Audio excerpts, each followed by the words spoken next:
Pemirsa Berita Banjarmasin kembali hadir menjumpai Anda bersama saya Zaldi Ariandi. Sejumlah berita aktual dan beberapa informasi menarik lainnya telah kami siapkan. Berikut berita utama hari ini.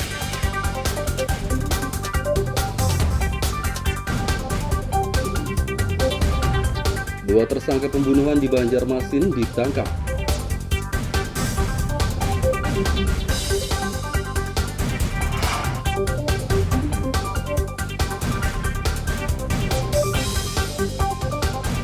Pencuri material bangunan di Banjarmasin ditangkap.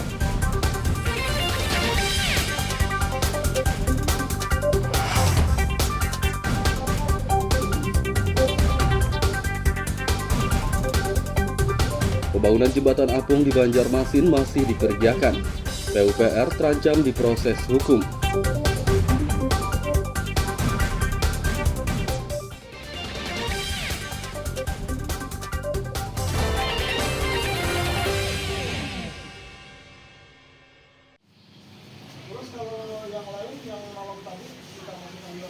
Dua tersangka pembunuhan berinisial RM dan HM ditangkap polisi dari Polsek Banjarmasin Selatan.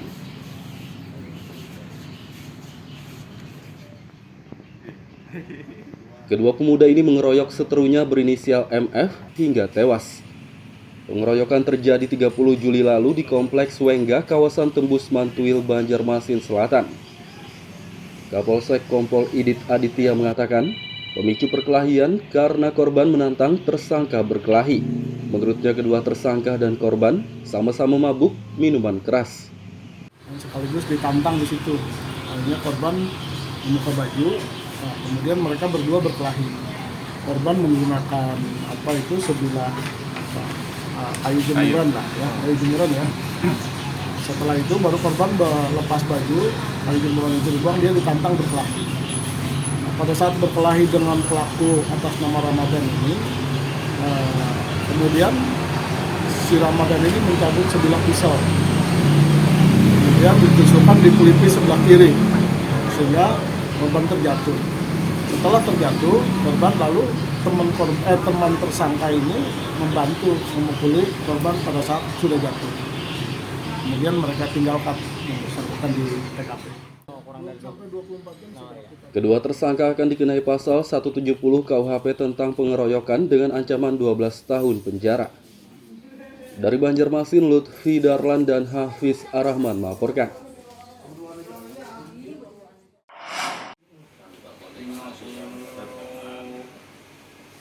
Tersangka pencurian berinisial RT, warga Alalak, Handil Bakti, Kabupaten Batola, ditangkap polisi dari Polsek Banjarmasin Utara.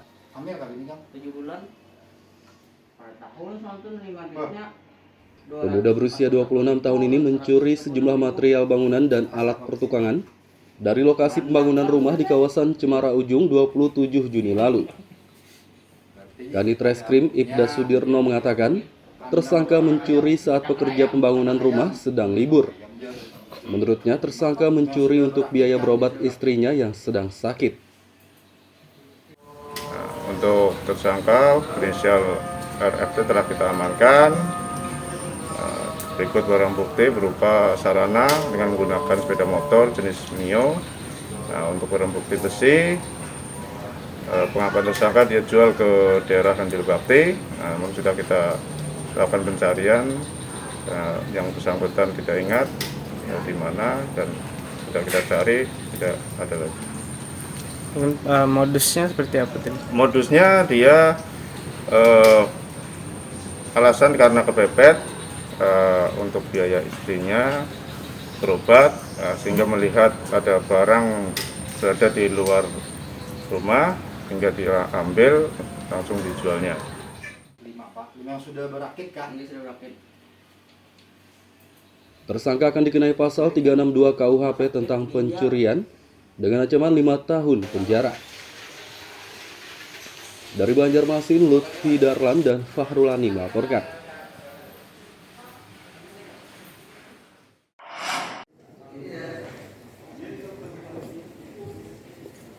Tuntutan sopir truk yang disampaikan saat unjuk rasa di Balai Kota beberapa hari lalu dikabulkan pemerintah Banjarmasin.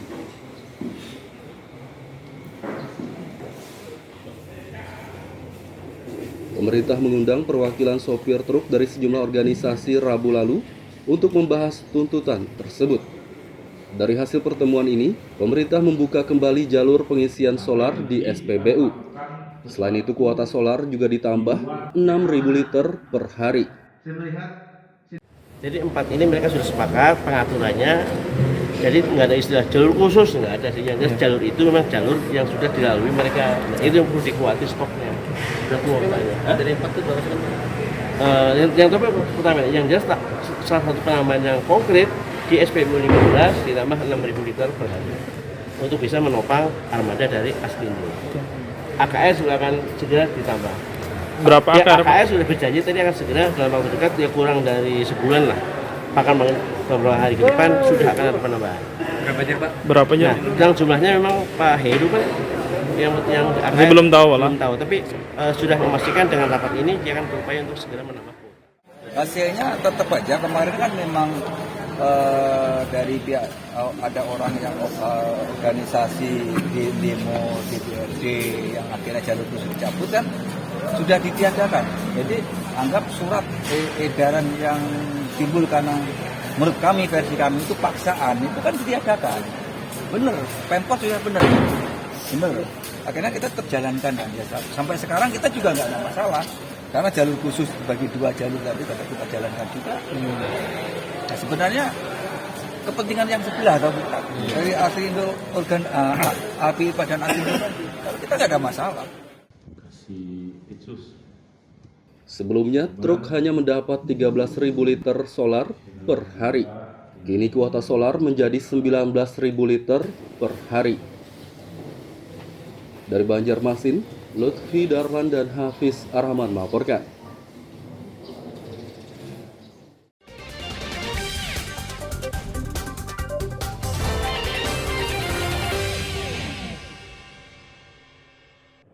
Pemirsa, masih bersama kami dalam Berita Banjarmasin. Bagi Anda yang baru bergabung, berikut Berita Banjarmasin utama hari ini.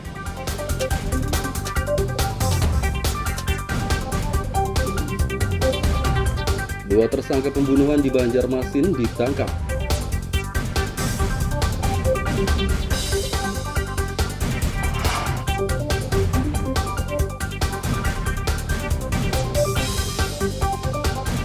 Pencuri material bangunan di Banjarmasin ditangkap.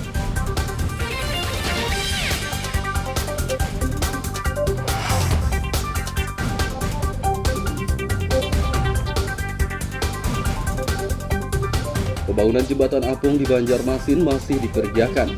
PUPR terancam diproses hukum.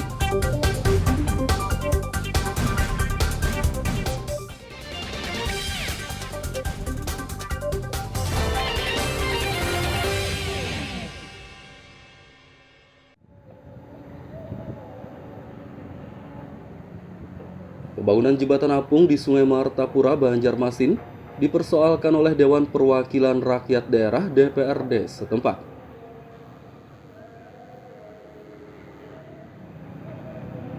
Legislator menilai pembangunan jembatan yang menelan anggaran senilai 4,5 miliar rupiah tersebut dipaksakan. Terlebih lagi, Dinas PUPR tidak memberitahukan proyek ini kepada wakil rakyat. Komisi 3 DPRD pun memanggil Dinas PUPR untuk dimintai keterangan Selasa lalu. Ketua Komisi 3 Hilyah Aulia mengatakan, pembangunan jembatan apung menggunakan dana pergeseran anggaran dari sejumlah proyek yang tidak dapat dikerjakan pada tahun 2022. Seharusnya proyek ini dikoordinasikan dengan Komisi 3 dan Badan Anggaran. Menurutnya, pembangunan jembatan berbahan kubus mengapung tersebut tidak terlalu penting karena bukan kebutuhan yang mendesak. Masih banyak proyek lain yang lebih penting, seperti normalisasi sungai untuk mencegah banjir. Masa kami langsung dapat dari media tidak? Ternyata jawabannya ngambang semua. Ada yang mengatakan bahwa ini adalah perintah dari dinas ini, terus ada yang mengatakan bahwa ini barang sudah jadi. Nah, tidak ada kejelasan gitu. Sehingga ternyata dana yang pembangunan dermaga atau jembatan apung yang senilai 4,5 M itu diambil dari 3 item yang tidak bisa dilaksanakan di 2022, tetapi tanpa koordinasi dengan Komisi 3 ataupun Badan Anggaran. Nah, kita sebagai fungsi kita sebagai Komisi 3, kita juga perlu mencermati semua ini kan, bahwa Komisi 3 mempunyai tugas untuk mengawasi semuanya, sehingga kami kemarin sepakat semuanya. Komisi 3 sepakat untuk meminta kepada PUPR pembangunan dermaga atau jembatan apung itu dipending sampai dengan adanya kejelasan sejelas-jelasnya. Digitalisasi maksudnya memang ada ya, gitu. Jadi itu sebenarnya mungkin di dalam saja ya, di dalam saja bergeraknya, mungkin titiknya saja yang berubah, titiknya ya, cuman tetap dalam koridor untuk revitalisasi untuk waterfront city ya, waterfront city. Jadi sebenarnya program itu sudah ada. Cuman kedepannya kami mungkin akan memperbaiki komunikasi kami dengan Komisi 3, karena disitulah kan saya harus tempat diskusi kami di situ kan, di situ mereka juga harus melihat kebijakannya. Berarti ada miskomunikasi boleh dalam hal ini. Ya. Komisi 3 DPRD meminta pembangunan ditunda karena Dinas PUPR tidak dapat menjelaskan tujuan dibangunnya jembatan tersebut. Pembangunan ditunda hingga ada kejelasan. Dari Banjarmasin, Lutfi Darlan dan Zoanda Adriani melaporkan.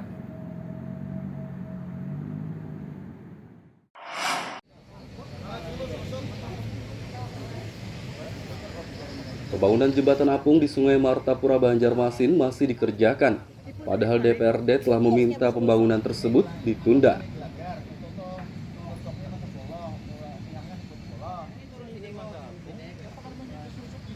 Wakil Ketua Komisi 3 Afrizaldi pun melakukan inspeksi mendadak atau sidak di lokasi pembangunan jembatan apung tersebut Kamis sore.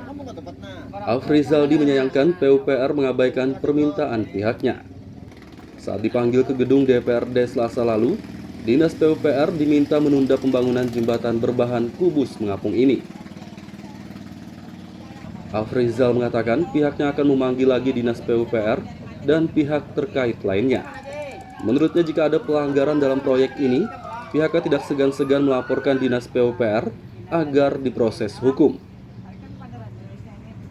Di DKI, di Surabaya, di mana-mana, sekarang yang namanya bawah jembatan itu harus disterilkan, tidak boleh dibikin apapun karena akan membuat atau memancing orang-orang untuk menghuni tempat tersebut. Di sini malah kita fasilitasi ya dengan anggaran 4,5 miliar dan saya yakin proyek ini sangat dipaksakan karena kami di DPRD sendiri tidak mengetahui asal-muasal munculnya proyek ini, dan ini akan terus kami teliti, kami proses, akan kami panggil dari beberapa dinas terkait. Kalau memang terjadi sesuatu yang dianggap melanggar, kami akan teruskan ke ranah yang lebih tinggi. Jelas kalau terjadi pelanggaran ya kita harus proses. Komisi 3 meminta pembangunan jembatan apung ditunda karena proyek senilai 4,5 miliar rupiah ini dipaksakan, padahal bukan kebutuhan yang mendesak. Dari Banjarmasin, Lutfi Darlan dan Zoanda Adriani melaporkan.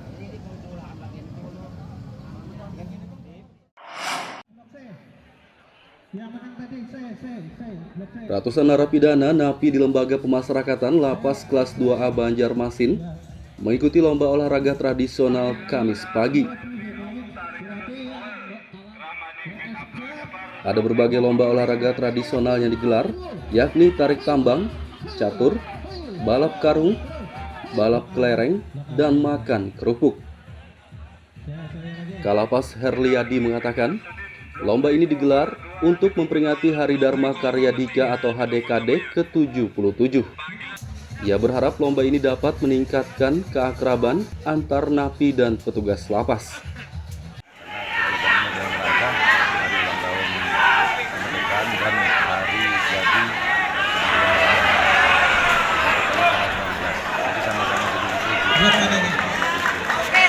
Kita ini ada demi menumbuhkan rasa solidaritas, rasa kekeluargaan terhadap warga binaan.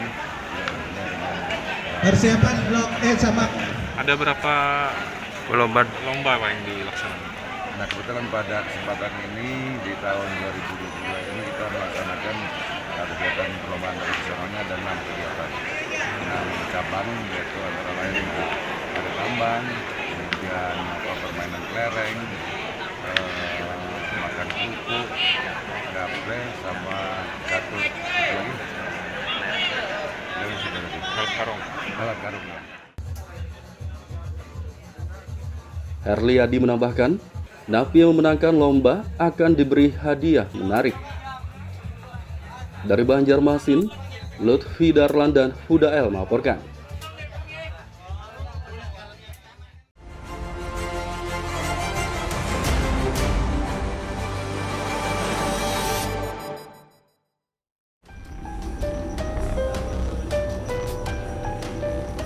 Pemuda berusia 22 tahun berinisial AF ditangkap kepolisian Kabupaten Tapin karena membunuh temannya bernama Murhan 37 tahun. Keduanya berkelahi di salah satu warung di Desa Kepayang, Tapin Tengah, 27 Juli lalu. Kapolres AKBP Ernesto Saiser mengatakan, tersangka dan korban sama-sama mabuk karena minum miras oplosan. Sedangkan pemicu perkelahian karena korban berkata kasar dan menyerang tersangka dengan senjata tajam. Namun senjata tajam tersebut direbut tersangka dan ditikamkan ke tubuh korban.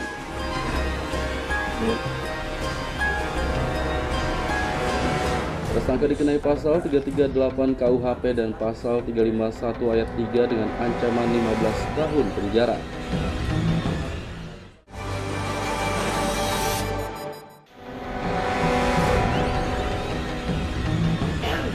Satu dari dua tersangka curanmor ditangkap polisi dari Polsek Banjarmasin Utara.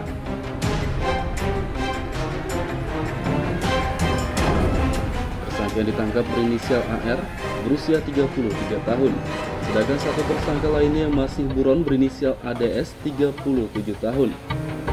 Keduanya telah mencuri motor 3 kali, 2 di Banjarmasin, 1 di Kabupaten Tanah Laut. Kapolsek Kompol Agus Sugianto mengatakan, tersangka mencuri motor dengan memanfaatkan kelengahan korban seperti motor yang tidak dikunci pengaman.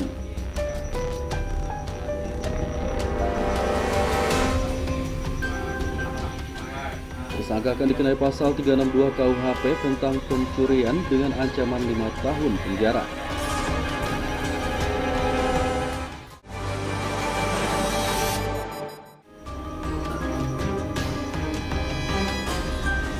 Tiga dari 5 tersangka pencurian baterai menara BTS ditangkap polisi dari Polsek Banjarmasin Utara.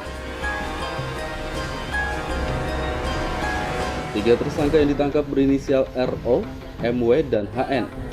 Sedangkan 2 tersangka yang masih buron berinisial S dan S. Komplotan ini telah mencuri baterai dari beberapa menara BTS di berbagai kabupaten dan kota. Pencurian dilakukan saat situasi sedang sepi dan mereka menggunakan alat pertukangan untuk membongkar baterai BTS.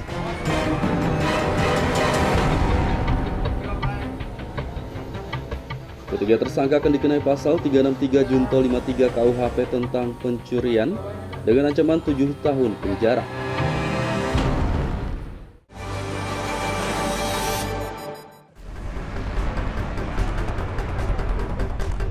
Dua kurir narkoba berinisial EBS dan ETF ditangkap di Tres Narkoba Polda Kalsel.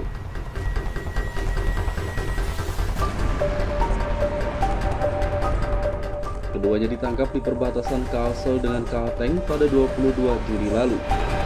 Dari kedua tersangka ini, polisi menyita 10 kg sabu-sabu yang dipasok dari Kalimantan Barat.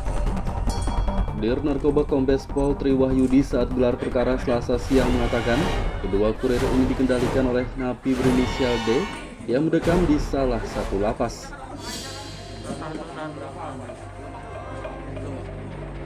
Tersangka akan dikenai pasal 114 ayat 2 subsidiar pasal 112 ayat 2 junto pasal 132 ayat 1 Undang-Undang Nomor 35 Tahun 2009 tentang narkotika dengan ancaman penjara seumur hidup atau hukuman mati.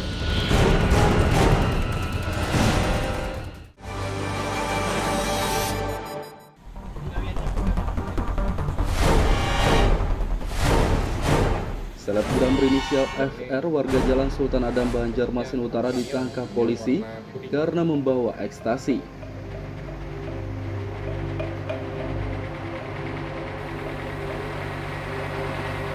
FR ditangkap di kawasan Ahmad Yani kilometer 4,5 Banjarmasin Timur pada 30 Juli lalu. Pemuda berusia 33 tahun tersebut kedapatan menyimpan 10 butir ekstasi di mulutnya saat digeledah polisi.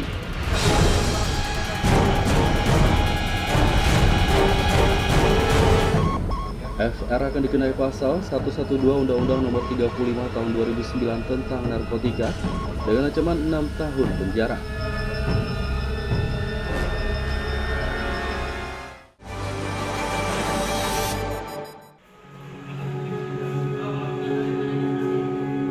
Skimming dialami oleh puluhan nasabah Bank Kalsel dalam beberapa hari belakangan, sehingga saldo di rekening mereka hilang. Dirut Bank Kalsel Hadang Wijaya mengatakan, ada 94 nasabah yang terverifikasi terkena skimming dengan total kerugian 1,9 miliar rupiah. Ia memastikan kehilangan saldo rekening nasabah yang terkena skimming bakal diganti 100%. Kabid Humas Polda Kalsel Kombes Pol Mohrifai mengatakan, Bank Kalsel telah melaporkan skimming yang dialami 94 nasabahnya dan kasus ini telah masuk ke tahap penyidikan. Untuk mencegah skimming, nasabah Bank Kalsel diimbau menjaga kerahasiaan data, mengganti PIN ATM secara berkala, dan menggunakan layanan tarik tunai tanpa kartu yang dapat diakses melalui mobile banking. Skimming adalah tindak kejahatan pencurian data pengguna ATM untuk pembobolan rekening.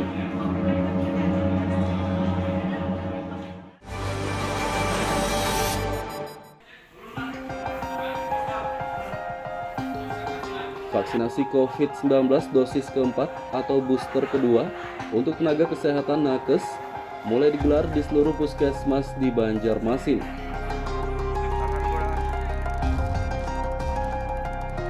Terpantau Senin siang, vaksinasi booster kedua di Puskesmas Cempaka kawasan Banjarmasin Tengah diikuti puluhan nakes. Vaksinasi booster kedua menyasar lebih dari 6.000 nakes yang bertugas di puskesmas dan rumah sakit. Vaksinasi booster kedua hanya diberikan kepada nakes yang telah divaksin booster pertama lebih dari 6 bulan.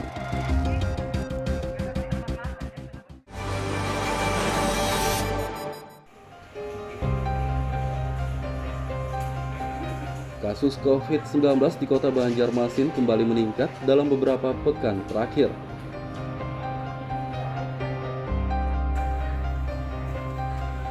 Data Dinas Kesehatan, jumlah kasus positif COVID-19 di kota Seribu Sungai hanya 90 orang pada 21 Juli lalu.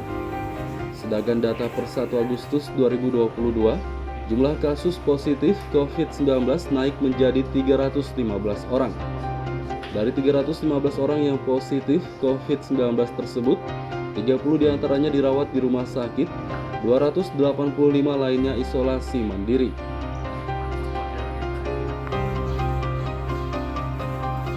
Masyarakat Banjarmasin diimbau untuk memperketat penerapan protokol kesehatan lagi agar kasus COVID-19 dapat ditekan.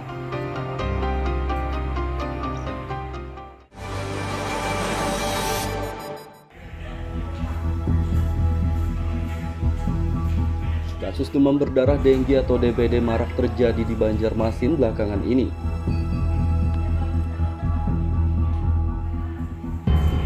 Data Dinas Kesehatan, sejak Januari hingga Juli 2022 sudah ada 30 kasus DBD di kota Seribu Sungai. Kepala Dinas Kesehatan Ramadan mengatakan, maraknya kasus DBD belakangan ini disebabkan pergantian musim atau pancaroba. Masyarakat diimbau waspada DBD dan menerapkan prinsip 3M untuk mencegahnya. Prinsip 3M adalah menguras dan menutup tempat air, serta mengubur atau mendaur ulang barang bekas.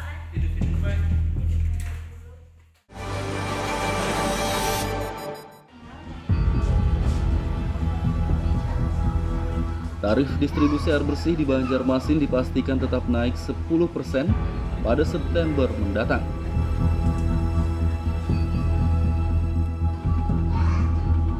Dirut PTAM Banjarmasin Yuda Ahmadi mengatakan, kenaikan tarif diberlakukan untuk menutupi kerugian. Menurutnya kerugian yang dialami selama ini sekitar Rp254 per kubik karena biaya produksi yang tinggi sedangkan pemasukan lebih rendah. Kenaikan tarif distribusi air bersih 10% berlaku untuk pelanggan kelompok 1, 2, dan 3.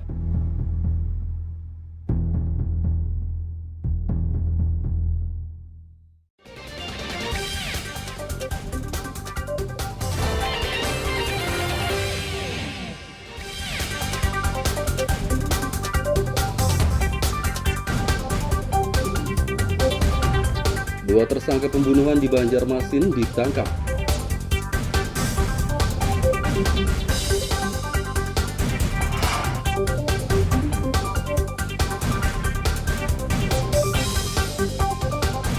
Pencuri material bangunan di Banjarmasin ditangkap.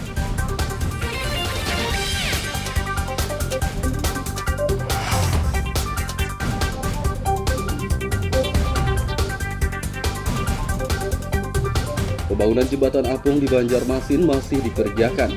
PUPR terancam diproses hukum.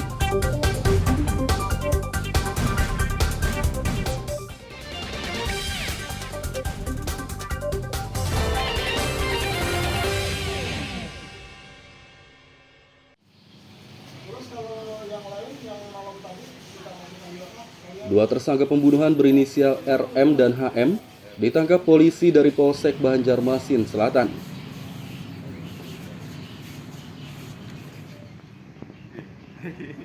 Kedua pemuda ini mengeroyok seterunya berinisial MF hingga tewas. Pengeroyokan terjadi 30 Juli lalu di Kompleks Wengga, kawasan Tembus Mantuil, Banjarmasin Selatan. Kapolsek Kompol Idit Aditya mengatakan, pemicu perkelahian karena korban menantang tersangka berkelahi. Menurutnya kedua tersangka dan korban sama-sama mabuk minuman keras. Sekaligus ditantang di situ. Akhirnya korban membuka baju, kemudian mereka berdua berkelahi. Korban menggunakan sebilah kayu jemuran ya. Setelah itu baru korban lepas baju, kayu jemuran itu dibuang, dia ditantang berkelahi. Pada saat berkelahi dengan pelaku atas nama Ramadan ini, kemudian si Ramadan ini mencabut sebilah pisau, kemudian ditusukkan di pelipis sebelah kiri, sehingga korban terjatuh. Setelah terjatuh, korban lalu teman tersangka ini membantu memukuli korban pada saat sudah jatuh. Kemudian mereka tinggalkan yang bersangkutan di TKP. Kedua tersangka akan dikenai pasal 170 KUHP tentang pengeroyokan dengan ancaman 12 tahun penjara. Dari Banjarmasin, Lutfi Darlan dan Hafiz Arrahman melaporkan.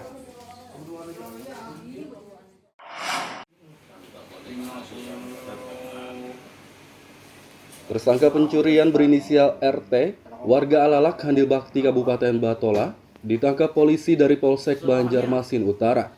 7 bulan per tahun sampai 5 duitnya. Pemuda berusia 26 tahun ini mencuri sejumlah material bangunan dan alat pertukangan dari lokasi pembangunan rumah di kawasan Cemara Ujung 27 Juni lalu. Kanit Reskrim Ibda Sudirno mengatakan, tersangka mencuri saat pekerja pembangunan rumah sedang libur. Menurutnya, tersangka mencuri untuk biaya berobat istrinya yang sedang sakit. Untuk tersangka berinisial RFT telah kita amankan. Berikut barang bukti berupa sarana dengan menggunakan sepeda motor jenis Mio. Untuk barang bukti besi, pengakuan tersangka dia jual ke daerah Handil Bakti. Namun sudah kita lakukan pencarian, yang bersangkutan tidak ingat di mana dan sudah kita cari, tidak ada lagi. Modusnya seperti apa tadi? Modusnya dia alasan karena kepepet untuk biaya istrinya berobat, sehingga melihat ada barang berada di luar rumah hingga dia ambil langsung dijualnya. 5 sudah berakit kan? Ini sudah berakit. Tersangka akan dikenai pasal 362 KUHP tentang pencurian dengan ancaman 5 tahun penjara. Dari Banjarmasin, Lutfi Darlan dan Fahrulani melaporkan.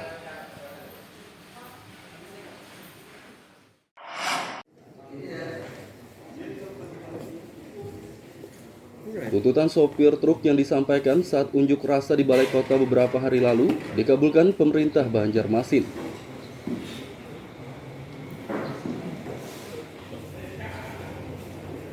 Pemerintah mengundang perwakilan sopir truk dari sejumlah organisasi Rabu lalu untuk membahas tuntutan tersebut. Dari hasil pertemuan ini, pemerintah membuka kembali jalur pengisian solar di SPBU. Selain itu, kuota solar juga ditambah 6.000 liter per hari. Jadi 4 ini mereka sudah sepakat pengaturannya. Jadi nggak ada istilah jalur khusus, nggak ada sih. Yang jalur itu memang jalur yang sudah dilalui mereka. Nah, itu yang perlu dikuati stoknya. Sudah kuotanya. Dari 4 itu berapa sih? Yang pertama, yang jelas salah satu penambahan yang konkret di SPBU 15 ditambah 6.000 liter per hari untuk bisa menopang armada dari Aspindo. AKS juga akan segera ditambah. Berapa ya, AKS sudah berjanji tadi akan segera dalam waktu dekat, ya kurang dari sebulan lah. Bahkan beberapa hari ke depan sudah akan ada penambahan. Berapa aja Pak? Berapanya? Nah, yang jumlahnya memang Pak Heru kan yang AKS belum tahu lah. Belum tahu, tapi sudah memastikan dengan rapat ini dia akan berupaya untuk segera menambah. Hasilnya tetap aja kemarin kan memang dari pihak ada orang yang organisasi di demo DPRD yang akhirnya jalur khusus dicabut kan sudah ditiadakan. Jadi anggap surat edaran yang timbul karena menurut kami, versi kami itu paksaan, itu kan ditiadakan. Bener, Pemkot sudah bener. Akhirnya kita tetap jalankan dan biasa. Sampai sekarang kita juga nggak ada masalah. Karena jalur khusus bagi 2 jalur tadi tetap kita jalankan juga. Nah, sebenarnya kepentingan yang sebelah atau bukan dari Apindo api padan Apindo tadi, kalau kita nggak ada masalah. Sebelumnya, truk hanya mendapat 13.000 liter solar per hari. Kini kuota solar menjadi 19.000 liter per hari. Dari Banjarmasin, Lutfi Darlan dan Hafiz Arhaman melaporkan. Pemirsa, informasi tadi sekaligus menutup perjumpaan kita kali ini. Saya Zaldi Ariandi beserta redaksi mengucapkan selamat beraktivitas, sampai jumpa.